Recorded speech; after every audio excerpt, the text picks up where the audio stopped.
C'est un nouveau rendez-vous sur la chaîne Au cœur de nos défis. Vous êtes bien à Surface de Vérité. L'invité du jour, c'est un enseignant-chercheur en droit public à l'université Thomas Sankara. C'est un fin connaisseur de la géopolitique de l'espace CEDEAO. Le professeur Ousseni Ili est dans la Surface de Vérité. Merci de rejoindre le fauteuil blanc. Bonsoir, bienvenue. Bonsoir, M. Djibril, merci beaucoup. On commence déjà par votre domaine, la formation universitaire. Former des juristes aujourd'hui en masse, pourquoi faire? Alors, merci beaucoup. C'est vrai, quand on regarde le nombre de juristes qui sortent de nos universités, on peut se poser des questions. Parce qu'effectivement, rien que l'université Thomas Sankara, nous sortons en moyenne 1 millier de licenciés par an. Alors que vous avez l'université de Bobo également qui forme des juristes. On a ajouté récemment l'université de Banfoura également qui forme des juristes. Il y a les universités privées. Donc, effectivement, la question se pose par rapport à l'intérêt de tout cela et surtout à la destination de tout ce nombre-là. Mais je pense qu'il y a un intérêt, bien sûr, à former des juristes parce que les juristes se retrouvent dans tous les compartiments de la société. Privé, public. Donc, il y a un intérêt à former des juristes. Mais il est clair que je suis d'accord avec vous qu'aujourd'hui, le nombre de juristes qui sortent de nos universités est au-delà de la capacité d'absorption de notre marché. Voilà, mais c'est quasi général, hein, ce n'est pas seulement les juristes. Si vous prenez les économistes, c'est pareil. Vous prenez les sociologues, c'est pareil. Donc, véritablement, il y a un problème au niveau de notre système éducatif. Parce que depuis un moment, et d'ailleurs depuis les indépendances, on a beaucoup mis l'accent sur les sciences sociales. Quand vous regardez, il y a un déséquilibre entre les sciences sociales et les sciences dites exactes, mathématiques et autres.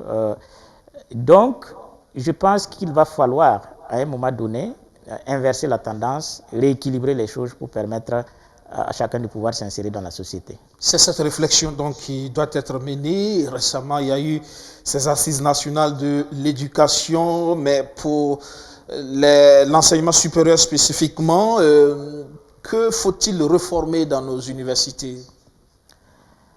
Alors, moi je pense que, comme je l'ai dit, d'abord, il faut rééquilibrer les filières, faire en sorte que les étudiants ne soient pas attirés par les filières juridiques, économiques, parce qu'il y a des raisons aussi à cela. Hein.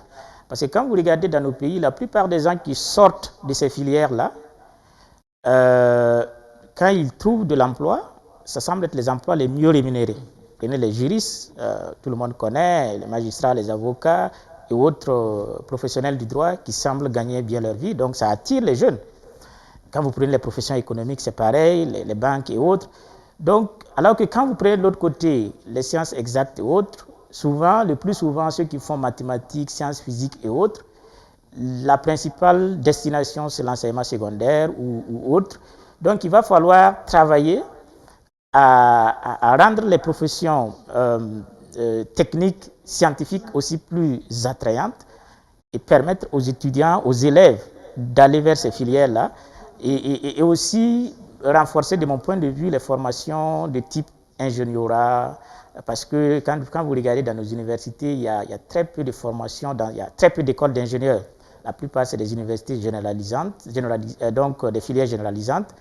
Alors que quand vous formez des ingénieurs dans le domaine pointu, ces gens-là peuvent, en lien avec le secteur privé, arriver à monter des business, à créer des choses qui peuvent marcher et créer de l'emploi pour eux et pour le reste. Véritable réflexion donc à mener pour éviter que nos universités soient des laboratoires de production de diplômés qui après, par la suite, se retrouvent confrontés à la dure réalité du marché de l'emploi. Ouais.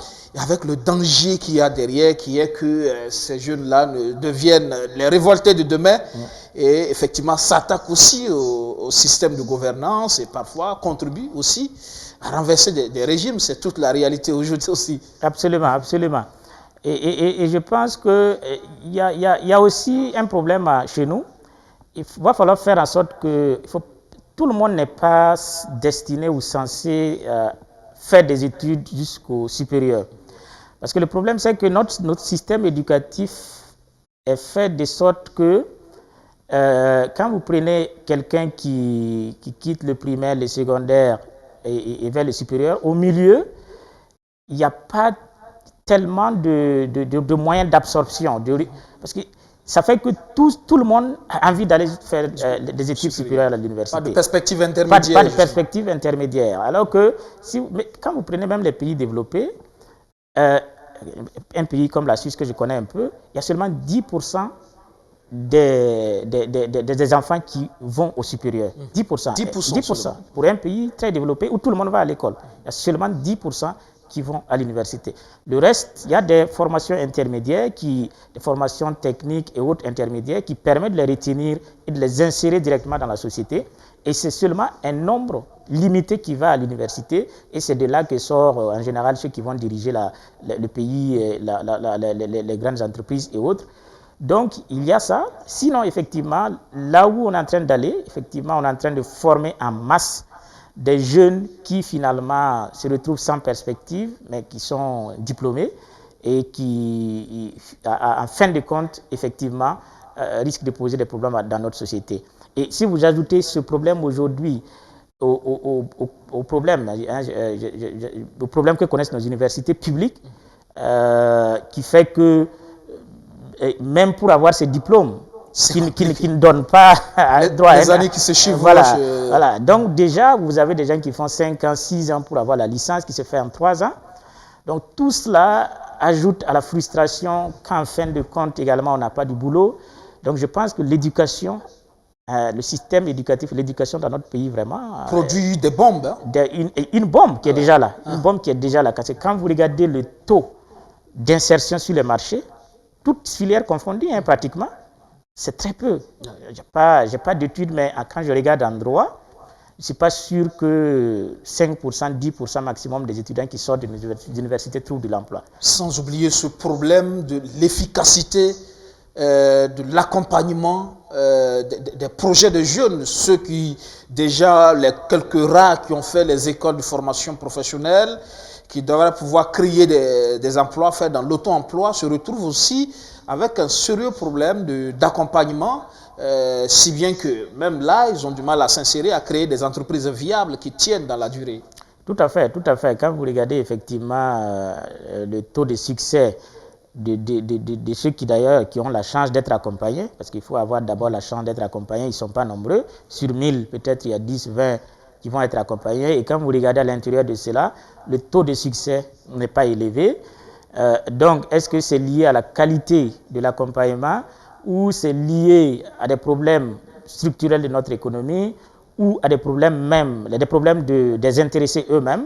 Mais je pense que c'est des choses qu'il faut chercher à savoir pour les corriger. Sinon, non seulement on n'a pas beaucoup de ressources, mais le peu de ressources qu'on a pour accompagner le peu d'étudiants qu'on a, le peu de formés qu'on a, finalement, ne produit pas de résultats escomptés et au fond, c'est de l'argent finalement jeté à la porte et c'est un éternel recommencement. Donc, il y a vraiment une réflexion d'ensemble à mener et je pense que la structure de nos économies également y est pour quelque chose parce qu'il n'y a pas grand-chose qui est offerte. Et du coup, les gens font les mêmes choses. Et, bon, il n'y a pas d'innovation, malheureusement. Ouais. D'accord. On va parler du rôle de l'intellectuel. C'est un débat aussi qui est d'actualité ces temps-ci. Ouais. Comment voyez-vous le rôle de l'intellectuel dans la société burkinabé aujourd'hui? Alors, je pense que l'intellectuel, même si sa définition est problématique et discutable, qui est intellectuel d'abord?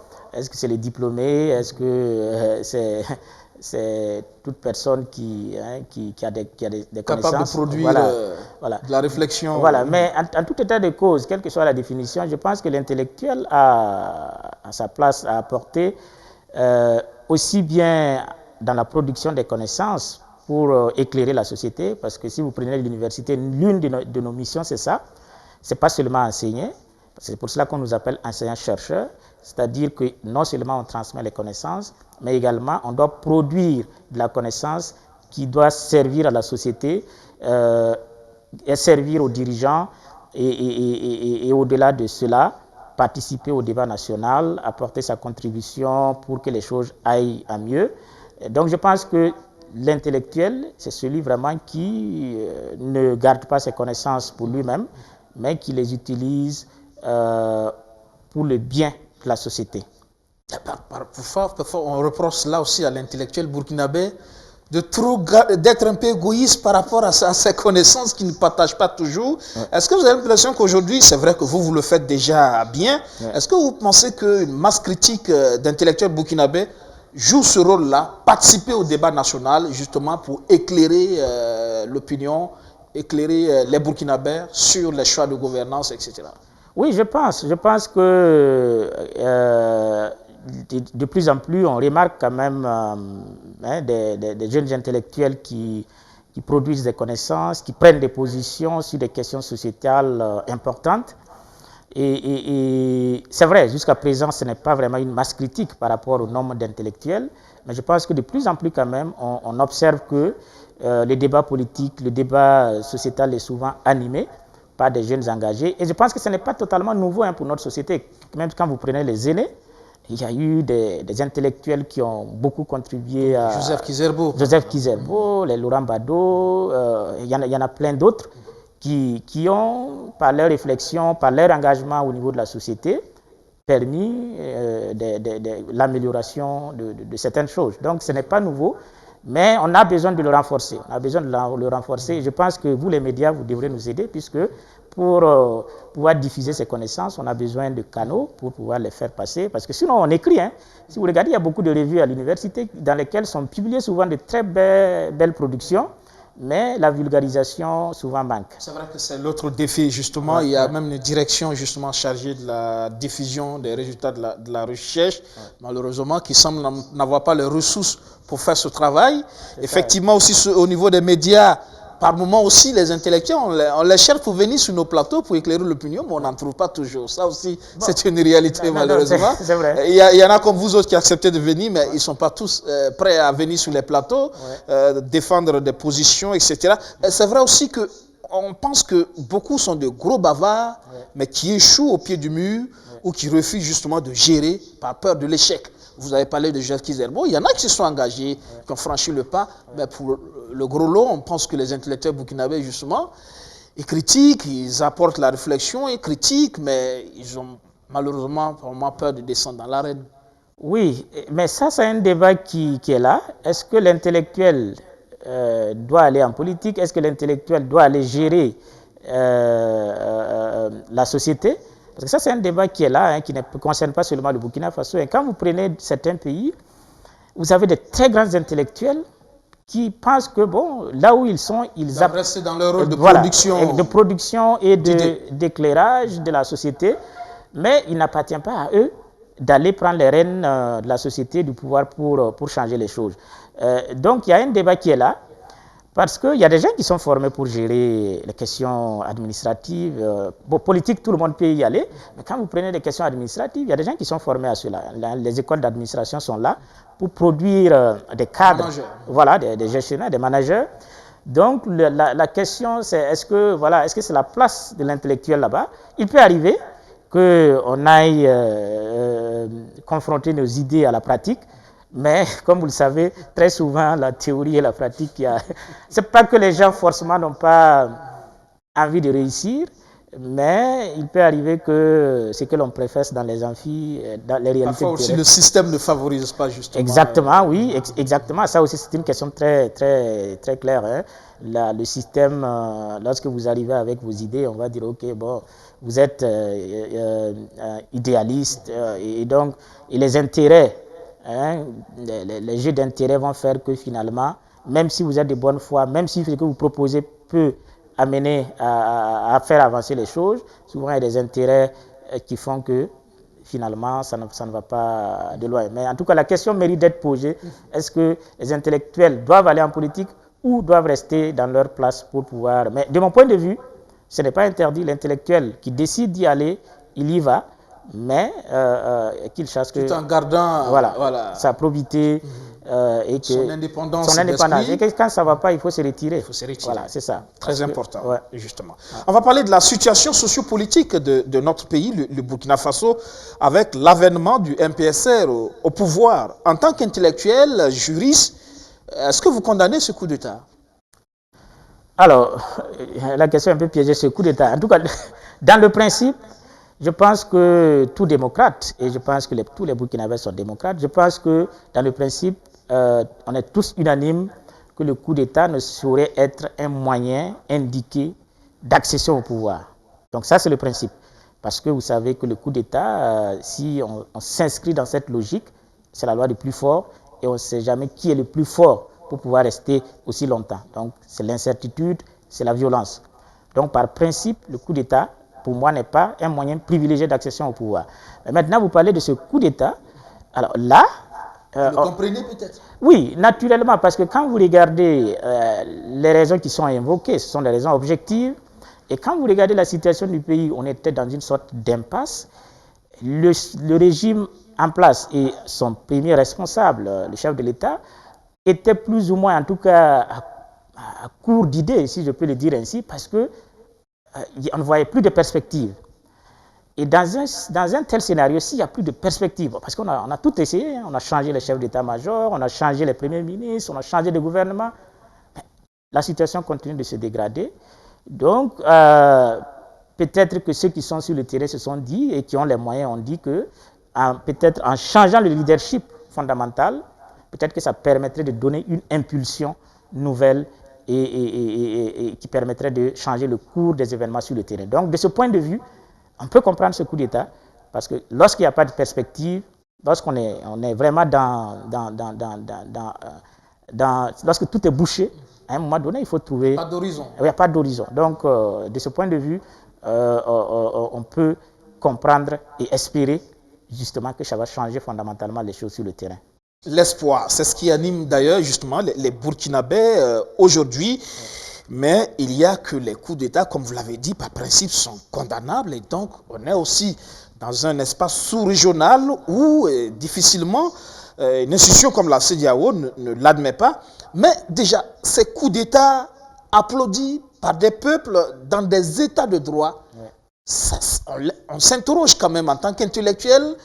Qu'est-ce que ça veut dire? Est-ce que ça veut dire que la démocratie atteint ses limites, elle est en crise? Absolument, absolument. C'est clair que les populations qui applaudissent ces coups d'État ne sont pas forcément antidémocrates pour la dictature ou en tout cas pour d'autres moyens d'accession au pouvoir.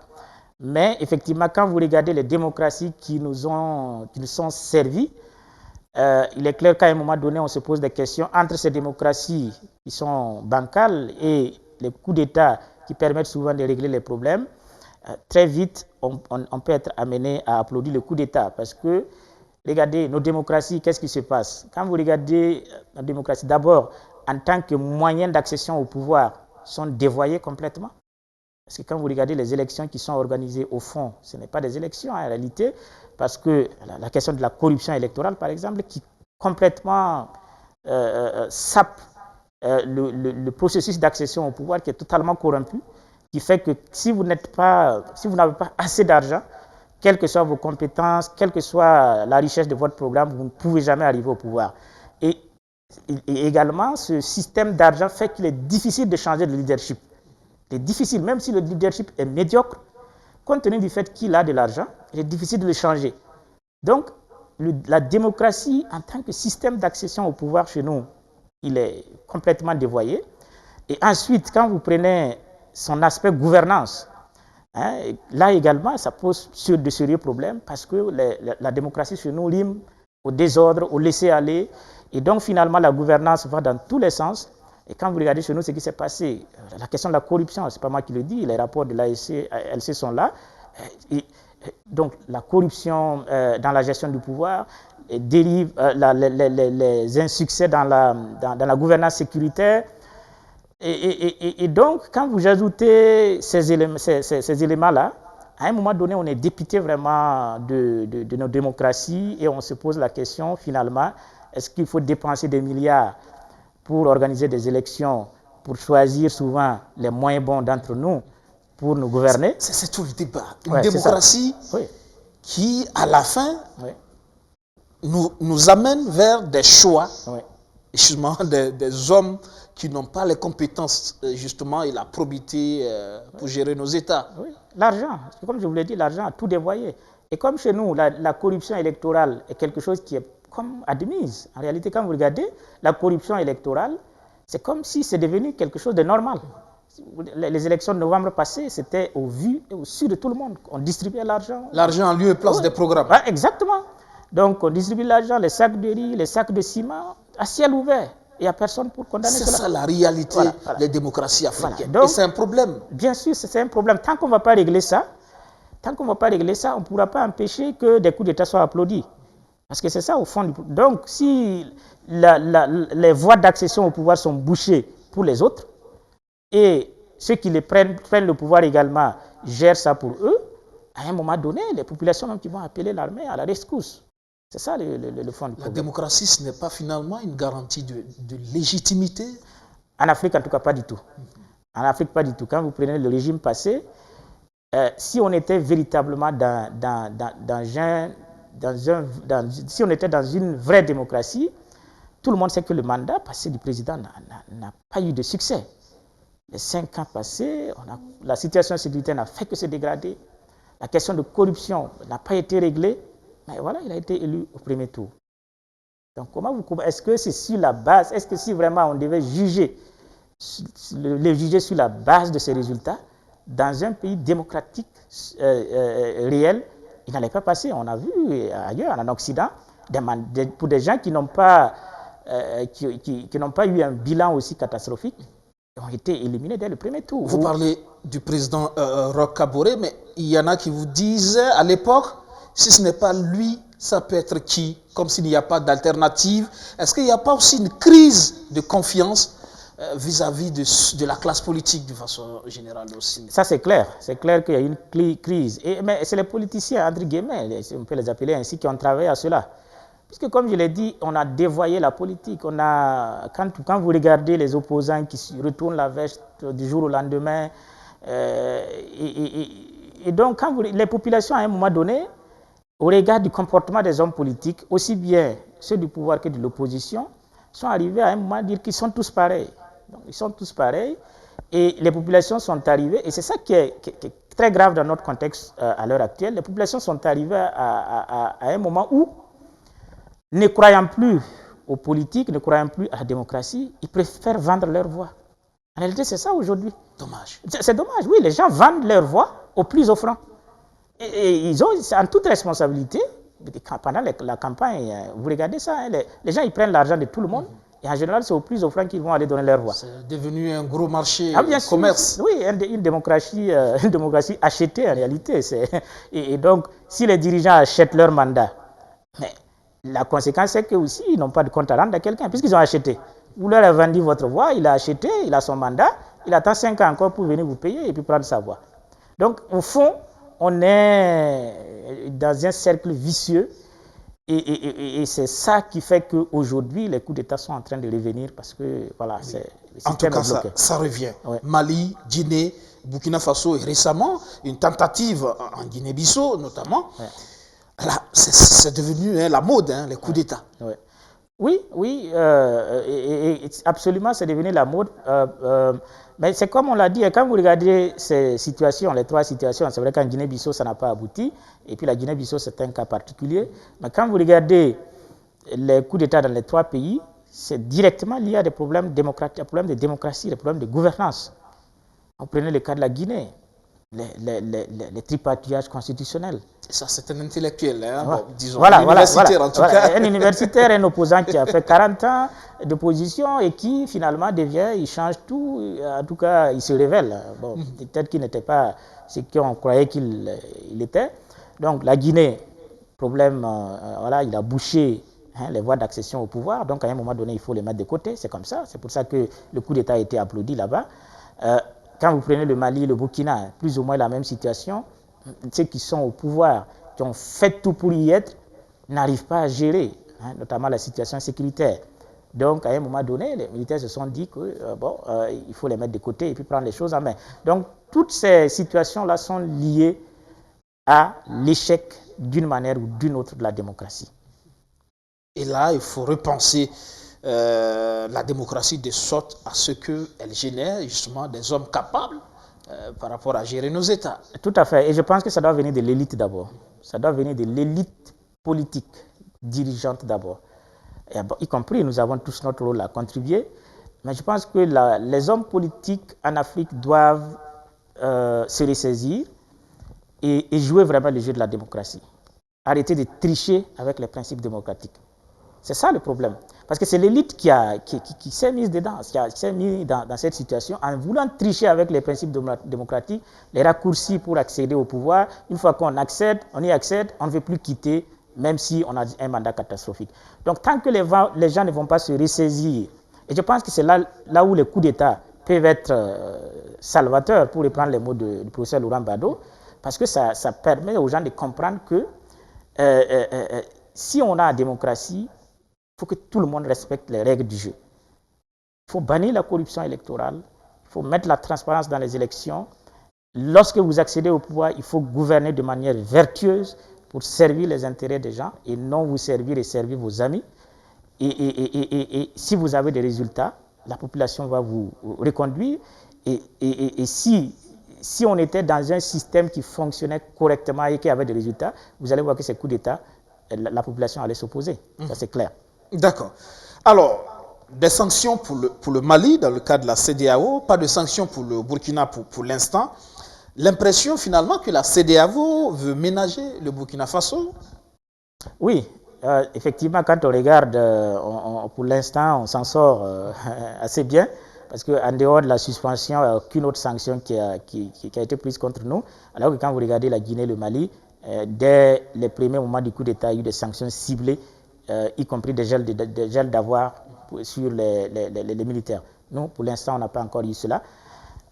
Mais je pense qu'il peut y avoir des raisons, parce que je pense que la CEDEAO elle-même est en train de tirer leçon de ce qui s'est passé ailleurs, ce qu'elle a fait ailleurs, et qui ne semble pas avoir produit des résultats escomptés, puisque si ça avait été aussi dissuasif, le coup d'État au Burkina n'allait pas arriver.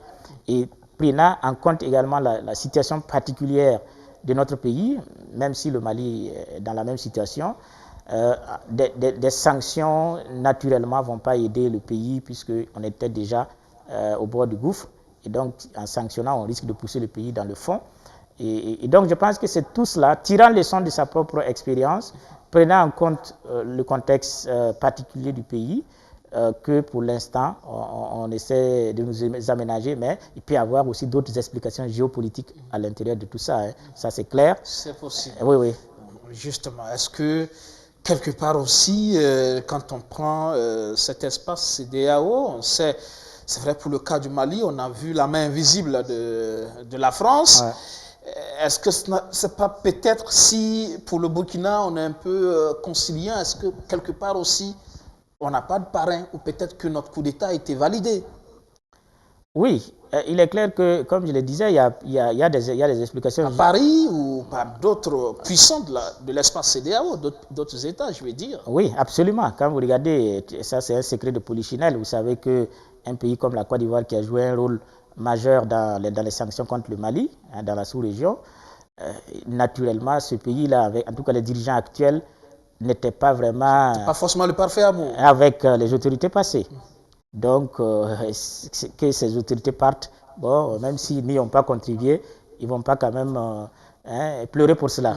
Voilà. Donc, ça fait que quand même la Côte d'Ivoire n'est pas aussi intransigeant par rapport au nouveau régime qu'elle a été pour le Mali. Il y a également Macky Sall, on se souvient en 2015, qui a quelque peu eu des difficultés à partir. Ça lui laisse un goût amer quand absolument, même. Absolument, parce qu'effectivement, il faut dire aussi que la population Burkina est assez aussi alerte pour la défense du pays. Et quand vous regardez également les difficultés ou en tout cas les tensions qu'il y a eu entre la France et le Mali, ça explique en partie aussi la dureté des sanctions contre le Mali, hein, ça c'est très clair. Mais nous, on n'a pas, en tout cas pour l'instant, on n'a pas de problème particulier avec les autorités françaises au point que elles en veuillent à nos dirigeants actuels. D'accord, il y a ça. Il y a peut-être aussi que la CEDEAO veut éviter d'ouvrir un second front, question d'isoler le Mali, non? Si on permet au Mali d'avoir un allié comme le Burkina, ça devient compliqué à gérer. Absolument, il y a clair, il y a cette raison.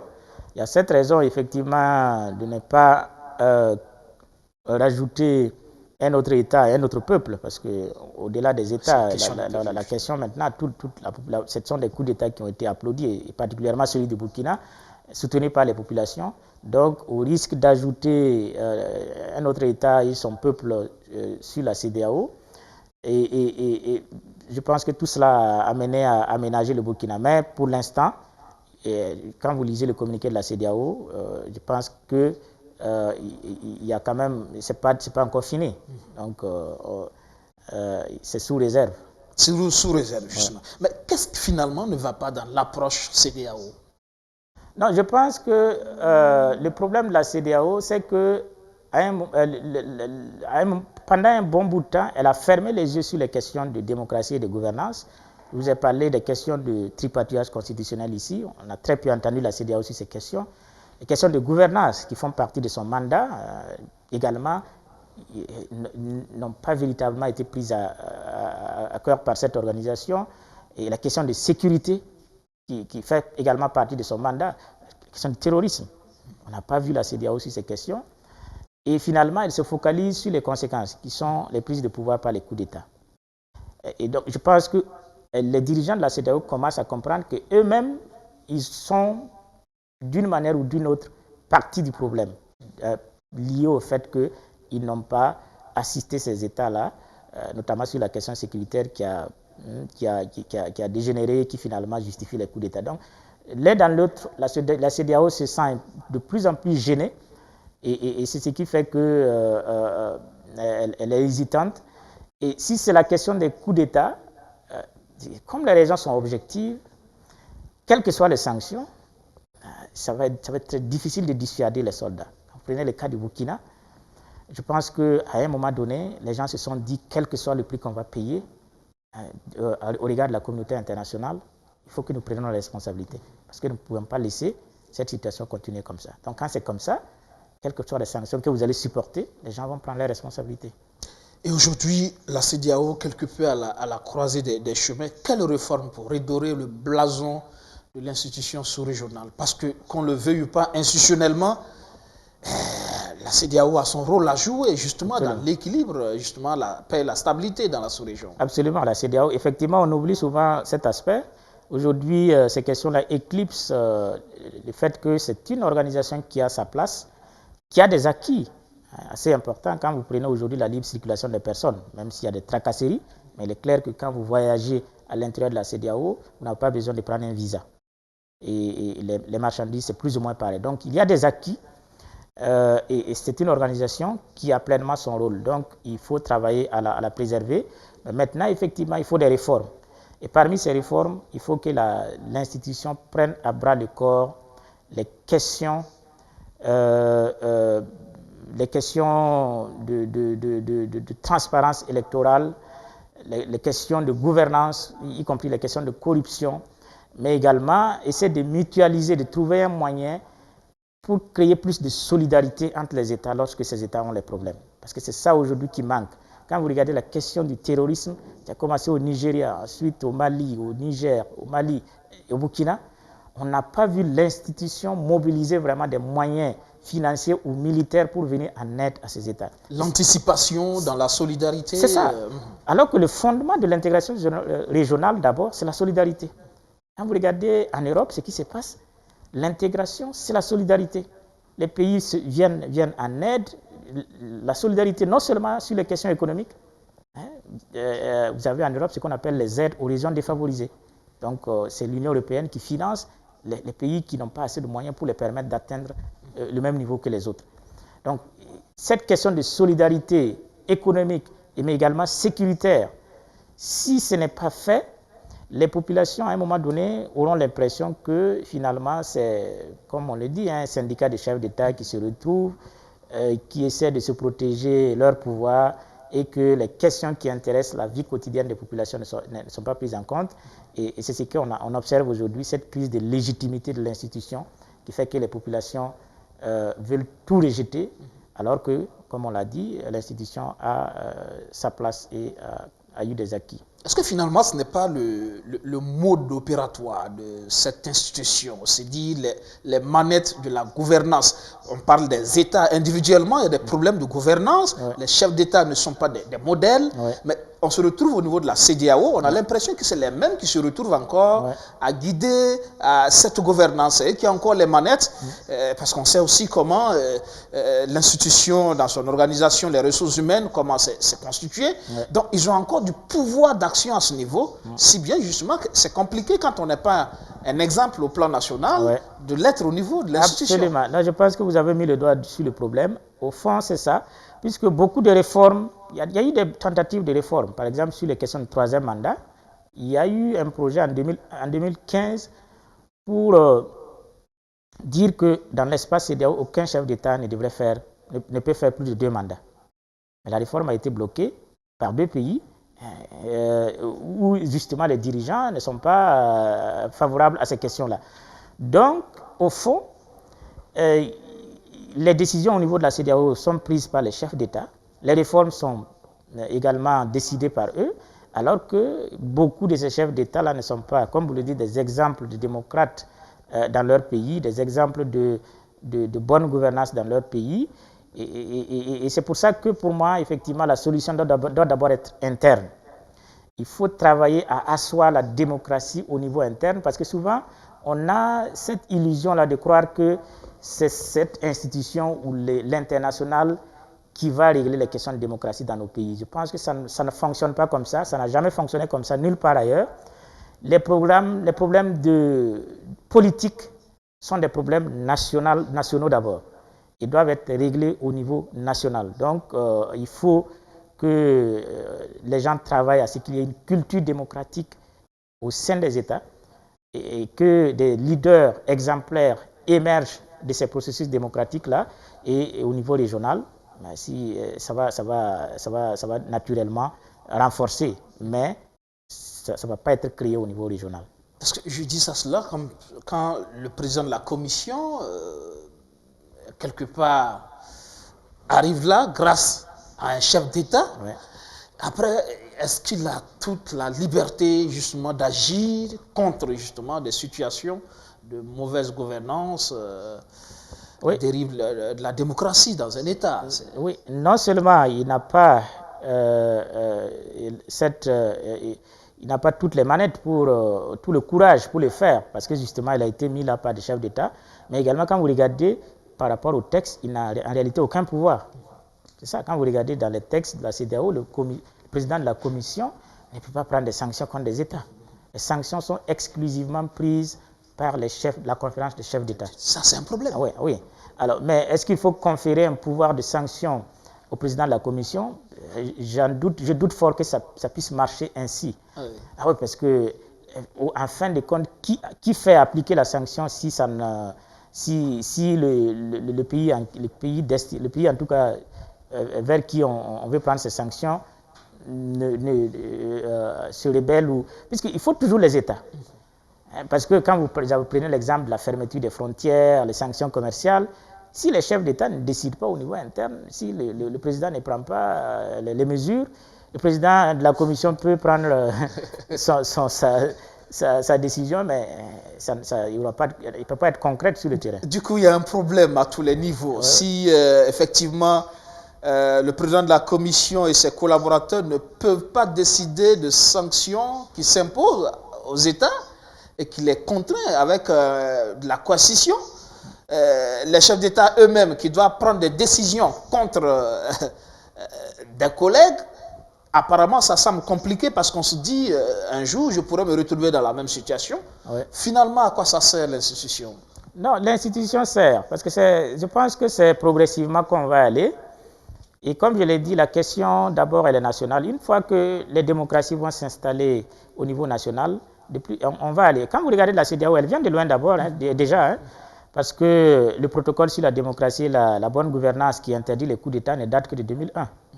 2001. Il est question justement de réformer. Voilà, il est question de réformer ça pour ajouter la question de l'interdiction des changements de constitution pour briguer le troisième mandat. Donc, avant 2001, ça veut dire que les coups d'État, il n'y avait rien au niveau régional. Vous pouvez faire votre coup d'État et faire ce que vous voulez. Personne ne va, même y compris utiliser le coup d'État comme moyen d'accession au pouvoir. Je suis là, je veux le pouvoir, même si le président qui est là travaille correctement, je fais des coups d'État, je prends le pouvoir et je le gère comme je veux. Donc, à partir de 2001, on est arrivé à cette réforme-là, qui est une réforme majeure, même si la mise en œuvre sur le terrain continue de poser problème. Je pense que il faut tenir compte des réalités nationales et je pense qu'il ne faut pas jeter le bébé avec l'eau de bain, comme on dit. Il y a des succès pas à pas et je pense en tirant leçon des expériences, on pourra changer les choses dans l'avenir. Il y a l'outil politique, mais on voit que pour le cas malien, il y a aussi l'outil financier, ouais. Les institutions financières qui sont utilisées également comme armes face au Mali. Ouais. Et ça, visiblement, on semble, aux yeux des textes, quelque part, aller au-delà, non? Est-ce qu'on reste dans les textes? Pour la légalité des sanctions, je pense que c'est difficile à discuter parce que la CEDEAO a un acte additionnel qui organise les sanctions.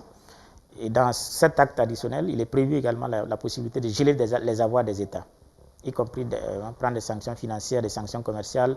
Ce qui n'est pas expressément prévu dans cet acte, c'est la fermeture des frontières. Mais ce que vous dites est important parce que ça pose, au-delà de la légalité, la question de la pertinence de ce type de sanctions. Parce que, à mon sens, il y a des sanctions qu'il faut revoir, même si c'est prévu dans le texte aujourd'hui, il y a des sanctions qu'il faut revoir. Parce que quand vous prenez des sanctions comme la fermeture des frontières, des sanctions comme l'embargo commercial et financier, je pense que ces sanctions-là, pour un coup d'État, j'allais dire juste un coup d'État, bon, un coup d'État, c'est pas juste, mais je pense quand même que c'est assez sévère. Que pour un coup d'État, qui, bon, dans les cas concrets, ici d'ailleurs, étaient des coups d'État salués par les populations, on aille punir les populations. C'est ça le problème. On aurait pu se cantonner aux sanctions qui frappent ceux qui ont perpétré le coup pour les amener à lâcher le pouvoir. Mais quand vous allez jusqu'à punir la population pour souvent des choses pour lesquelles elles n'ont pas d'emprise, ça alimente les frustrations et les ressentiments contre cette institution. Donc je pense qu'on doit revoir les sanctions. Pour moi, la fermeture des frontières n'a aucun sens dans le cadre d'une organisation régionale. À moins que vous excluez l'État. Si l'État est expulsé de l'institution, il n'y a pas de problème. Mais il est simplement suspendu. Et d'ailleurs, les textes disent que lorsqu'un État est suspendu, il continue de payer les cotisations. Ah oui, c'est ce que les textes disent. Donc les pays continuent de payer les cotisations. Et pendant ce temps, les populations sont brimées, sont dans leurs droits. Donc je pense que quand vous regardez même dans le cadre des Nations Unies, les sanctions de ce type-là, c'est lorsque les dirigeants du pays constituent une menace contre la paix et la sécurité dans la région. Ça doit être la dernière arme. Exactement. Lorsque le pays agresse un autre pays ou est en train de préparer ou soutient des mouvements subversifs contre ses voisins, là, on peut dire que ce pays-là est une menace à la paix et à la sécurité régionale et on peut prendre toutes les sanctions. Mais perpétrer un coup d'État qui, plus est, ne menace pas forcément la sécurité des voisins et faire face à cette batterie de sanctions me paraît quand même un peu exagéré et qu'il faut revoir parmi les réformes. Sanctions économiques, pression diplomatique, jusqu'où le Mali pourra tenir? Ça, c'est la grande question. C'est la grande question parce qu'effectivement, les effets des sanctions commencent à se faire sentir. Parce que vous avez vu ces derniers temps des communiqués du gouvernement malien qui reportent le paiement de certaines de ses dettes au niveau régional.